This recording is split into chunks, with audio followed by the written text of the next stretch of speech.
आज कसलाई दोष देखाउने? हामीले दोष देखाउनु पर्ने कुरा छैन। अब यो 35 वर्षको हिसाबको कुरा गर्ने होइन साथी हो, 35 वर्षको योजना ल्याउनुहोस्। अबको 35 वर्ष, अब बितेको 35 वर्षको लागि उहाँहरूलाई कचकच गर्ने ठाउँमा हामी छैनौँ। जति सके गरे, धन्यवाद। अबको 35 वर्ष कस्तो बनाउने यो त हाम्रै हातमा छ नि। त्यसकारणले अब बितेका 35 वर्षको देशमा इन्स्टिट्युसनहरू छन्, ती इन्स्टिट्युसनहरूले आफ्नो काम गर्छन्। तर अब आउने 35 वर्ष यो देशलाई कहाँ लिएर जाने? अबको हाम्रो शिक्षा र स्वास्थ्य नीति के हो? आम नागरिकले हाम्रो नेतृत्वमा के पाउँदैछन्? हाम्रो विकास नीति के हो? हाम्रो वैदेशिक नीति के हो? हाम्रो नीतिका कारण हामी कहाँ पुर्याउँदैछौँ देशलाई?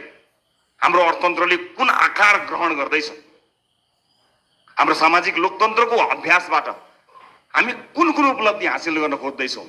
हाम्रो ध्यान, हाम्रो समय त्यहाँ जानु पर्दछ।